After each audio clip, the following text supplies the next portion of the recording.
Hi there, I'm Kate McClellan, and I've been a professional wedding planner for over 20 years now.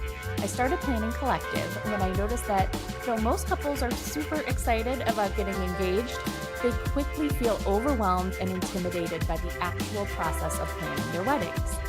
If left unchecked, this can lead to massive burnout and the urge to scrap all your plans and just elope. While this is totally normal, you don't have to sacrifice your sanity for your dream wedding. In the Wedding Planning Collective podcast, I'm going to share the processes, tips, and tools that all engaged couples like you need to feel confident, supported, and excited about your wedding plans again. Let's get started. Hey there, before we get to the episode, I have a quick question for you. Have you been unsuccessfully trying to shake that feeling that you're forgetting something when it comes to your wedding? You've got the Knot app and you've downloaded countless other planning checklists, but you just can't get rid of that sneaking suspicion that there's something you don't know yet. It's a very common feeling when it comes to wedding planning. So much so that I decided to put together a free resource to help get rid of what I call FOWO, the fear of wedding oversight. Yes, it does include that 12-month task checklist, but that's just the start. In addition to the ultimate wedding planning checklist, my new Don't Forget list also includes a wedding vendor checklist, your shopping list, a packing list for the wedding weekend, and a complete wedding item setup list to make sure that you are truly not forgetting anything when it comes to your wedding. And you heard me right, this list is free for you to grab right now. Just head over to planningcollective.com/forgetting and it's all yours. That's planningcollective.com/FORGETTING, and let's get rid of that FOWO together. All right, let's get on to the episode. Hey guys, Kate here. Welcome back to another episode of the Wedding Planning Collective podcast. Today, we're going to focus on something that can save you so much stress as your wedding day gets closer, and that is my 4 essential wedding worksheets that you should review with your vendors before the big day. Now, these aren't just an extension of the checklist that we've already talked about. These are the details that can make sure your wedding runs smoothly, keeps your vendors on the same page, and helps you avoid any last-minute chaos. And these 4 worksheets are your family photo list, your wedding song selection list, the processional order, and your banquet event order. I'm going to get into details on a lot of these, but the best part of today's podcast is that you don't have to create these worksheets from scratch. I've already put them together for you as a free download, and you can go ahead and grab that at planningcollective.com/free guide, or I'll make sure to put the link in the show notes here too. And trust me, these are game changers. It's really going to help you stay organized in the weeks and months up to your wedding. All right, worksheet number 1, your family photo list. We're going to start with this one because it is often overlooked or thought kind of loosely about, but it can really add a lot of chaos on the wedding day if you don't really think through this. Family photo sessions are probably one of the most stressful moments of the day. I know it is easy to think like, oh, we're just going to skip those. We're not big like family photo people. They might feel a little too formal or stuffy. So these might not be the photos that you're sharing on Instagram or that you're having printed, but they're probably the ones that you're going to be grateful that you have 10, 20, 30 years down the road. Now, I have been a part of or witnessed hundreds of family photo sessions, so I know how painful they can be, how disorganized it can feel, families running everywhere, they don't know who's supposed to be in what photo, it's a bunch of people talking and not paying attention. So I have some pointers for you here to make it doable because, again, you want to have those photos. You don't want to skip this altogether because it might be a little bit stressful. But there are some tips, again, to make it feel a little more smooth on the wedding day. And the biggest tip is coming prepared. Think about this ahead of time. Every family, of course, is going to be different as far as how many people are going to be in those photos. Sometimes it's just immediate family, parents, siblings, spouses, and that's it. Other times it's literally 100 plus people per photo because we're including cousins, second cousins, aunts, uncles, godparents, all of that. So every couple is going to be different, but making sure that you sit down and think about who is in your group. You might not think it's that many people, but once you start writing them down, you might think of some extended groups that you hadn't thought of before. And here's some tips on how you can create your list. Make it in advance, of course. So put all the combinations that you might want to think about together. Again, parents, siblings, grandparents, and then add in any other important family members. The family photo worksheet that's in the download that I mentioned, that is a great place to get you started. But again, make sure you're customizing it for your specific families. Think about both sides because chances are you probably have different family sizes, and have that list in advance of the wedding day. And a great tip here for actually most of what we're talking about in today's episode. These are actually things that you can be working on in that kind of lull of wedding planning, where you have like all your vendors booked, all the like priority things are done, but it's too early to do like final confirmations or getting into the seating chart. These worksheets, the majority of them are things that you can be working on because a lot of it isn't going to change. Most of your family that's going to be in these photos you probably know if they're attending or not already, if they're immediate family or whatnot. So you can already start this in the song list and all of that in advance of the couple of weeks before the wedding. Okay, once you have this list made, that's a great start. Obviously, you're going to want to get that to your photographer, your coordinator, so that they can have a copy of it to help you through. However, the real trick that I always recommend is make sure that you're sharing this list with somebody on both sides of the family. So you and your fiance both have a photo captain or a family wrangler or whatever title you want to give them. Pick somebody on both sides that is not in the wedding party and ideally not your parents, because they're going to be in a majority of the pictures or otherwise occupied. So I often recommend either an aunt or a cousin, somebody that's been asking you like, hey, how can we help with the plans or what can we do that day?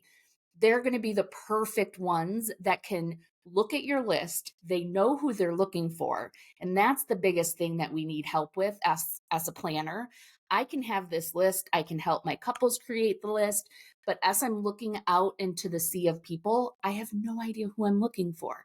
I don't know if Uncle Bob just left and I just watched him, walk out the door and we really need him for the photos because I've never met Uncle Bob before. So each side of your family, if they have this list on the wedding day, they can be making sure that Uncle Bob doesn't run off to cocktail hour and he's ready for these photos. So as soon as it's his family's turn, he's in, he's out, and we're on to the next group. So think about who that might be on both sides of your family. Get them that list ahead of time. And then again, make sure your photographer and your planner also have it so they can make sure that they're checking things off your list. Before we move on, I want to touch on something really quick about the timing of family photos. Now, I am a huge proponent of getting as many of the formal photos done prior to the ceremony as possible. If you're undecided about a first look, make sure to find one of the episodes where we talk about the first look. But I am all for getting as many family photos and formal details done before the ceremony as possible so that you can enjoy the cocktail hour and it just takes the pressure off of it. However, when it comes to large gatherings, if you are doing extended families, meaning grandparents, cousins, aunts, uncles, other people that are not with you while you're getting your hair and makeup or getting dressed and all of that, if you have a large group, it can be really challenging to have everybody get there on time. And if you have one person that's running late, you likely have to redo them again. So if your family tends to run late, either tell them a time that you know is not correct, give them that little buffer. Aunt Joe, we give you a buffer on my side of the family.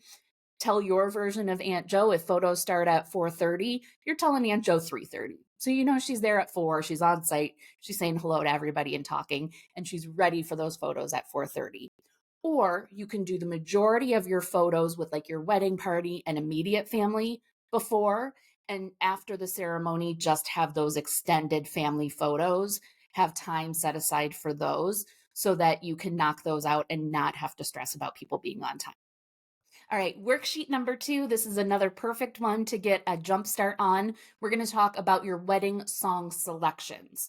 So most couples will think about like what they're walking down the aisle to or their first dance, but there's going to be several other moments that you'll likely want to pick some songs out for. And these moments are going to include the rest of the processional. So parents, wedding party, what are they walking down the aisle to? The recessional, so once you're a married couple, what song will be playing as you're leaving the ceremony? Your first dance, of course. If you're doing parent dances, so father daughter, mother son, step parents, grandparents, all of that. Cake cutting, a bouquet or garter toss, if you're doing that. And then the last dance or song of the night is often something that couples will want to pick. So if you haven't given any thought about that, don't panic. You don't need to have songs selected for all of these moments, but you do want to think about whether or not that's a moment you want to have a special song for. If you're really stuck or honestly indifferent, meaning you just don't have a strong preference as to what is played during a certain moment, check with your DJ or your MC, and they'll likely have some good suggestions that follow the energy of that particular moment. For example, if you're doing a grand entrance, you probably don't want a slow classical song. You want the energy of the room kind of built up. So they'll have some good suggestions for you on that end. And last, of course, in the song selections, you want to think about what songs and music artists you absolutely do not want to have played and what you do want to have played. Don't feel like you have to come up with the full or entire playlist unless you don't have a DJ or an MC in that role. Obviously, if you are doing your own playlist, you do need to create that. But if you've hired a DJ, they really just need to know what's your absolute do not play, what are the songs that you need to hear that night, and then what are the genres that you like. You want to have a little bit of flexibility built into your playlist. And the reason for that is sometimes your guests might not respond to songs the same way that you think they're going to. Or maybe just that night, they're not vibing with Taylor Swift or Motown or whatever it is. Or the opposite, they're going crazy over classic Motown. Your DJ can recognize that and kind of amp up that side of the list and play down the songs that are maybe clearing the dance floor. All right, worksheet number 3 is going to be your processional order. And the processional order is one of the most important details for your ceremony, but it can also be one of the most confusing. So if you haven't heard of this phrase before, the processional order is the order in which your family, wedding party, and the two of you make your way down to the ceremony. The traditional order is typically grandparents, followed by parents, then the wedding party, whether it's bridesmaids and groomsmen together. Sometimes the bridesmaids walk down, sometimes the groomsmen come from the front, sometimes it's all groomsmen, sometimes it's all bridesmaids. The most traditional order is going to be something like the officiant and the groom take their place at the altar or at the ceremony place. Then the grandparents walk down, the parents walk down, the wedding party either together or individually. If you have any kids, the flower girl or ring bearer will then go, and then the bride escorted by her father. Now, of course, we know that this traditional route isn't going to work for every couple. So while you might want to follow a similar format, of course, do what works the best for you. I've had couples not have a processional at all. They just simply arrive. Now, I will tell you, it can be a little awkward for the guests if they don't have that, like, we're starting kind of moment, but they didn't want to have the pressure of everybody watching them. So they just simply came from the side and we started the ceremony. No processional, no music. That's not what they wanted. We didn't do it. I've also had a couple walk down the aisle together. So their family went down first, and then the bride and the groom walked down the aisle together. That's what they both wanted. And that was great. For same sex couples, obviously, this traditional breakdown is not going to work for you, where the groom is up front and the bride is in the back, because we don't have a bride and a groom. So do whatever works best for you. It is important to acknowledge the awkwardness for people that don't like the attention on them. If this is a moment that you're nervous about because you don't like the spotlight being on you, think about tweaks that you can make to the processional to help that. If it's a long aisle at your church that you simply can't shorten, then there might be some alternatives, that you pick a faster song that makes you feel less like slow walking and pressure and all of that. If you're at your backyard, you can obviously shorten the length of the aisle, or again, don't have an aisle at all. End of the day, the processional order, it's not that it's important that you follow a certain format or formula, but it is important that you think about it prior to your rehearsal. I guess that's the main point I want to emphasize here today. It's important that you think about how you want to do it, not necessarily how you do it. In the worksheet, I do go through a couple of options that you can think about to help walk you through it. But again, do what feels best for the two of you as a couple. Now, A caveat I should have mentioned at the very beginning about that is if you are at a church or a religious institution, you might not have as much flexibility as I just referenced in your processional order. I have been in some churches where this is how they do it. The bridesmaids go down by themselves. The groomsmen come from the side. There's no wiggle room. There's no adjusting. There's no negotiating. This is how they do it, and this is how it's happening. So if you are in a religious institution, I would check with the coordinator there, ask if they have any particular rules about how the processional goes. But other than that, do what feels most comfortable for you. All right. And the final worksheet you're going to find over in the downloads is the Banquet Event Order, or the BEO. Now, this one's going to be a little bit more technical, and it's going to vary depending on what type of venue you're at. They might have a different name for it, or they might refer to it as something else to you, like a final order. But internally, most people know the phrase banquet event order. And the BEO is essentially a detailed breakdown of your reception, covering everything from the setup details to the layout to the food, beverages.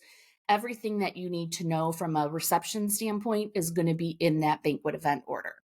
Common things that you want to confirm are the event details, like the date, location, time, and guest count. Your setup requirements, like how many tables, chairs, linens, any specialty decor you need. Of course, your bar and menu details are going to be included in that, including dietary restrictions as well as your vendor meals. And you're also going to have a timeline in there of the key moments of the day: cocktail hour, toast, dinner, dance floor, all of that. If you do have any AV or audio visual needs, like a microphone, speakers, anything like that, those will also be listed in your banquet event order. Now, one thing to remember, your banquet event order may go through a lot of different versions and updates. Again, every venue is a little bit different on how they work through things. Most will get an initial banquet event order started months in advance, but until you're like a month out, that's when they're really starting to fine tune it, especially with like your counts, the meal selections, and all of that. So you may have several different versions of a banquet event order, or your venue might say, you know what, we don't do that until we're like 2 weeks out and we know the final details. So just kind of have that in mind. If you are somebody that likes planning and you want to talk about a layout or your timeline or your banquet event order in advance, you can always ask to see a sample, but just keep in mind that these things are going to change. So you can ask them for like a sample layout or a sample timeline in what they have. And then that way you have something tangible to be working on until you start getting into those specifics with them. Now, what if you are having your wedding in a backyard or a unique space where you don't have a venue coordinator? You can absolutely recreate your own banquet event order using the worksheet that you found in the download.